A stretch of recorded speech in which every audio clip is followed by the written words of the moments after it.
नमस्कार दोस्तों, आप सभी का स्वागत है आपके अपने YouTube channel study with Prabhakar में। आज की इस क्लास में सीटेट जुलाई 2024 के लिए बाल विकास एवं शिक्षा शास्त्र की 30 अति महत्वपूर्ण प्रश्नों को देखेंगे, जो प्रश्न बार बार एग्जाम में पूछे जाते हैं। इसलिए आप सभी इस वीडियो को पूरा एवं लास्ट तक जरूर देखें। वीडियो अच्छा लगे तो वीडियो को लाइक करें और चैनल पर पहली बार हो तो चैनल को सब्सक्राइब जरूर करें। आइए शुरू करते हैं।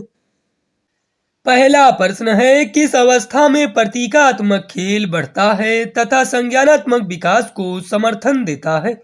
शैशवावस्था, मध्य बाल्यावस्था, प्रारंभिक बाल्यावस्था, किशोरावस्था।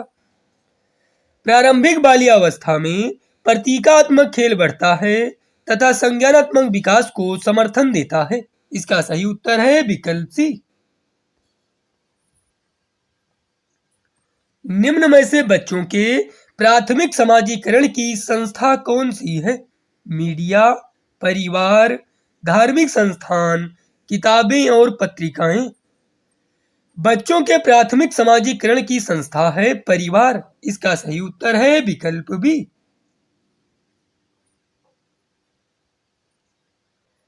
समूहों में चर्चा करना और सकारात्मक शिक्षक छात्र संबंध किस कक्षा की विशेषता है?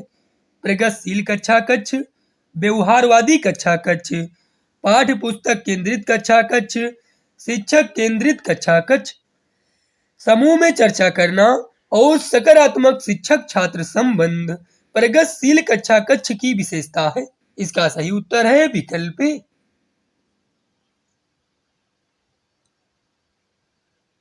हार्वर्ड गार्डनर के अनुसार वह व्यक्ति जिनमें दूसरों की मंशाओं, भावनाओं और व्यवहारों को समझने व उनके साथ संबंध बनाने की क्षमता होती है, उनमें कौन सी बुद्धि होती है? अंतःव्यक्तिक, अंतर्व्यक्तिक, स्थानिक, प्रगतिवादी। हार्वर्ड गार्डनर के अनुसार वह व्यक्ति जिनमें दूसरों की मंशाओं, भावनाओं और व्यवहारों को समझने व उनके साथ संबंध बनाने की क्षमता होती है, उनमें अंतर्व्यक्तिक बुद्धि होती है। इसका सही उत्तर है विकल्प बी। निम्न में से कौन सा कारक विद्यार्थियों की असफलता के लिए जिम्मेदार है? व्यक्तिगत विभिन्नताओं का मान, विद्यार्थी केंद्रित गतिविधियां, असंदर्भित पाठ्यक्रम, विषय वस्तु को प्रस्तुत करने के विविध तरीके। विद्यार्थियों की असफलता के लिए जिम्मेदार कारक है असंदर्भित पाठ्यक्रम। इसका सही उत्तर है विकल्प सी। एक विद्यार्थी कुछ संप्रत्तियों के बारे में अपनी जिज्ञासा को संतुष्ट करने के लिए किताबें पढ़ रही है। यह किस तरह के लक्ष्य का उदाहरण है? परिहार उन्मुख महारत लक्ष्य, प्रदर्शन की दिशा में उन्मुख लक्ष्य, परिहार उन्मुख प्रदर्शन लक्ष्य, महारत हासिल करने की दिशा में उन्मुख लक्ष्य। इसका सही उत्तर है विकल्प डी, महारत हासिल करने की दिशा में उन्मुख लक्ष्य।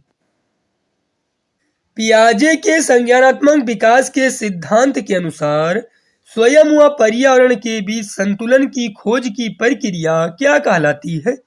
समायोजन, संगठन, साम्यीकरण, समावेशन।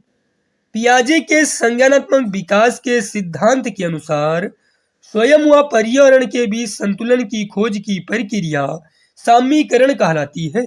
इसका सही उत्तर है विकल्प सी। एक शिक्षिका किस संरचना का इस्तेमाल करती है जब वह एक बच्ची की जिंगसा पहेली बनाने में मदद करती है इशारे व संकेतों से? पाठ, स्वतंत्र खोज, उद्दीपन, अनुसरण। एक शिक्षिका पाठ संरचना का इस्तेमाल करती है जब वह एक बच्ची की जिंगसा पहेली बनाने में मदद करती है इशारे व संकेतों से। इसका सही उत्तर है विकल्प ए। वह विद्यार्थी जिन्हें दिव्यांगता है उनके सफल समावेशन के लिए क्या आवश्यक है?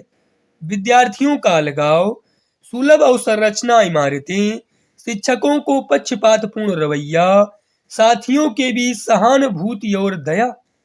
वह विद्यार्थी जिन्हें दिव्यांगता है, उनके सफल समावेशन के लिए आवश्यक है सुलभ अवसंरचना इमारतें। इसका सही उत्तर है विकल्प बी। वो विद्यार्थी जिन्हें स्वालीनता है, उनकी पहचान उनके सामने आने वाली किस क्षेत्र की चुनौती से की जा सकती है। सूचना को याद रखने में चुनौती, स्थूल गत्यात्मक कौशल में चुनौती, अभंजक और ग्रहणशील संचार में चुनौती, एक निश्चित दिनचर्या का पालन करने में चुनौती। इसका सही उत्तर है विकल्प सी, अभंजक और ग्रहणशील संचार में चुनौती। समावेशी शिक्षा के लिए क्या आवश्यक है? विद्यार्थियों में क्षमता आधारित कठोर समूहन, विशेष विद्यार्थियों के लिए केवल व्यावसायिक शिक्षा, विद्यार्थी जिन्हें दिव्यांगता है उनके बारे में रूढ़िवाद बनाना, व्यक्तिगत मतभेदों का ध्यान और सम्मान। समावेशी शिक्षा के लिए आवश्यक है व्यक्तिगत मतभेदों का ध्यान और सम्मान। इसका सही उत्तर है विकल्प डी।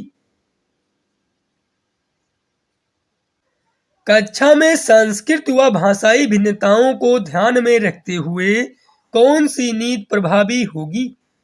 निर्देश के तरीकों का उपयोग, मानकीकृत व कठोर पाठ्यचर्या का पालन करना, विभिन्नताओं को अभाव के रूप में न देखना, कक्षा में प्रतिस्पर्धा की भावना को बढ़ावा देना।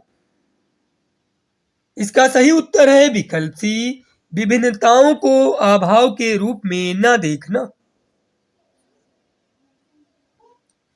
विद्यार्थियों के अधिगम को सुसाध्य करने के लिए एक शिक्षिका को निम्नलिखित में से किस पर ध्यान देना चाहिए?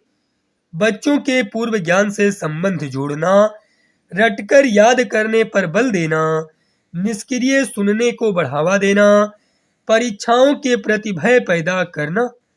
विद्यार्थियों के अधिगम को सुसाध्य करने के लिए एक शिक्षिका को बच्चों के पूर्व ज्ञान से संबंध जोड़ना चाहिए।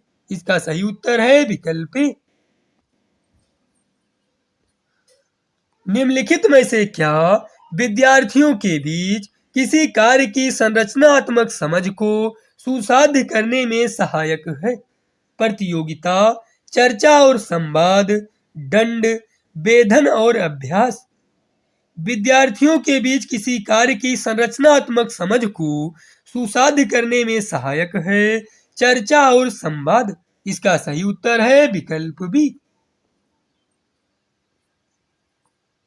निम्नलिखित में से कौन सा बाह्य अभिप्रेरणा का उदाहरण नहीं है? प्रतियोगिता जीतने के लिए शतरंज सीखना, दंड से बचने के लिए गृह कार्य करना, ज्ञान प्राप्त करने के लिए वाद विवाद समूह में शामिल होना, साथियों को प्रभावित करने के लिए नृत्य में भाग लेना। बाह्य अभिप्रेरणा का उदाहरण नहीं है ज्ञान प्राप्त करने के लिए वाद विवाद समूह में शामिल होना। इसका सही उत्तर है विकल्प सी। निम्नलिखित में से कौन से कथन सही हैं? विकास के सभी क्षेत्र एक दूसरे पर निर्भर हैं, विकास क्रमबद्ध व व्यवस्थित होता है, विकास की गति व्यक्तिगत होती है, विकास केवल आनुवांशिकता से प्रभावित होता है। इसका सही उत्तर है विकल्प बी, विकास क्रमबद्ध व व्यवस्थित होता है। भाषा अर्जन के संदर्भ में निम्नलिखित में से कौन सा चरण संवेदनशील है? प्रारंभिक बाल्यावस्था, जन्म पूर्व अवस्था, वयस्क अवस्था, किशोरावस्था। भाषा अर्जन के संदर्भ में प्रारंभिक बाल्यावस्था का चरण संवेदनशील है। इसका सही उत्तर है विकल्प ए। जीन पियाजे के संज्ञानात्मक विकास के अनुसार बच्चे संरक्षण किस अवस्था में कर पाते हैं?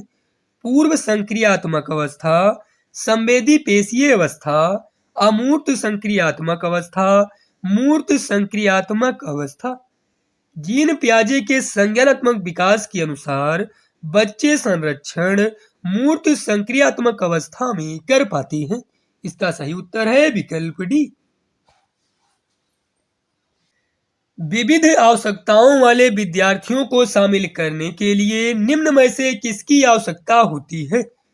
बैठने की निश्चित व्यवस्था, मानकीकृत आकलन, पाठ्य पुस्तक केंद्रित शिक्षा शास्त्र, लचीला पाठ्यक्रम। विविध आवश्यकताओं वाले विद्यार्थियों को शामिल करने के लिए लचीला पाठ्यक्रम की आवश्यकता होती है।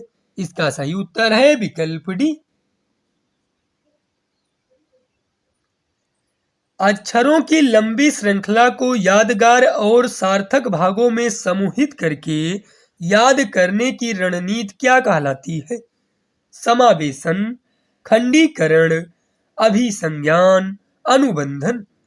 अक्षरों की लंबी श्रृंखला को यादगार और सार्थक भागों में समूहित करके याद रखने की रणनीति खंडीकरण कहलाती है। इसका सही उत्तर है विकल्प बी। प्रगतिशील शिक्षा में पाठ्य पुस्तकें सीखने का एकमात्र स्रोत हैं। पाठ्यचर्या मानकीकृत होती है। बैठने की व्यवस्था पूरी तरह से तय होती है। सीखने का स्वरूप सामाजिक होता है। प्रगतिशील शिक्षा में सीखने का स्वरूप सामाजिक होता है। इसका सही उत्तर है विकल्प डी। राष्ट्रीय शिक्षा नीति 2020 किस पर बल देती है? लचीला व स्तरीय गति आधारित अधिगम, राष्ट्रीय पाठ्यचर्या के मानकीकरण पर, संज्ञानात्मक विकास से संबंधित पहलू पर, बच्चों के स्मरण कौशलों के मापन पर। राष्ट्रीय शिक्षा नीति 2020 लचीला व स्तरीय गति आधारित अधिगम पर बल देती है। इसका सही उत्तर है विकल्प ए। निम्नलिखित में से कौन हाशिए के समूहों के विद्यार्थियों को शामिल करने में बाधा उत्पन्न करता है? अधिकारों में समता, भाग लेने का अवसर, सामाजिक वातिग्रह, शैक्षिक संस्थानों तक पहुंच। सामाजिक वातिग्रह हाशिए के समूहों के विद्यार्थियों को शामिल करने में बाधा उत्पन्न करता है। इसका सही उत्तर है विकल्प सी। निम्नलिखित में से प्रतिभावान विद्यार्थी की विशेषता कौन सी है? आसान कार्यों को चुनने की प्रवृत्ति, सोच में सटीकता की आवश्यकता, जिज्ञासा की कमी, धीमी समझ। प्रतिभावान विद्यार्थी की विशेषता है सोच में सटीकता की आवश्यकता। इसका सही उत्तर है विकल्प बी। निम्नलिखित में से कौन सा आंतरिक प्रेरणा का उदाहरण है? एक गतिविधि में रुचि के कारण अध्ययन, माता पिता द्वारा दंड से बचने के लिए अध्ययन, प्रतियोगिता जीतने के लिए अध्ययन, शिक्षण की प्रशंसा प्राप्त करने के लिए अध्ययन। आंतरिक प्रेरणा का उदाहरण है एक गतिविधि में रुचि के कारण अध्ययन। इसका सही उत्तर है विकल्प ए। मध्य बाल्यावस्था का काल क्या है? जन्म से 8 वर्ष, जन्म से 5 वर्ष, 11 वर्ष और उससे अधिक, 6 से 11 वर्ष। मध्य बाल्यावस्था का काल है 6 से 11 वर्ष। इसका सही उत्तर है विकल्प डी। डांट डांट बच्चों के प्राथमिक समाजीकरण के लिए जिम्मेदार है। जनसंचार के साधन, स्कूल, धार्मिक संस्थान, परिवार। परिवार बच्चों के प्राथमिक समाजीकरण के लिए जिम्मेदार है। इसका सही उत्तर है विकल्प डी। समावेशी शिक्षा में किसकी आवश्यकता है? विद्यार्थियों का नामीकरण, सीखने का अनुकूल माहौल, विद्यार्थियों का अलगाव, रूढ़िवादों को मजबूत बनाना। समावेशी शिक्षा में सीखने का अनुकूल माहौल की आवश्यकता है। इसका सही उत्तर है विकल्प बी। वे विद्यार्थी जिन्हें पठन क्षेत्र में अधिगम कठिनाई होती है, उनके सफल समावेशन के लिए निम्न में से किसकी आवश्यकता है? विद्यार्थियों का स्थायी अलगाव, विद्यार्थियों के लिए दंड का बार बार उपयोग, भाषा विषयों से उचित छूट, बहुभाषा विषयों की अनिवार्य शिक्षा। इसका सही उत्तर है विकल्प सी, भाषा विषयों से उचित छूट।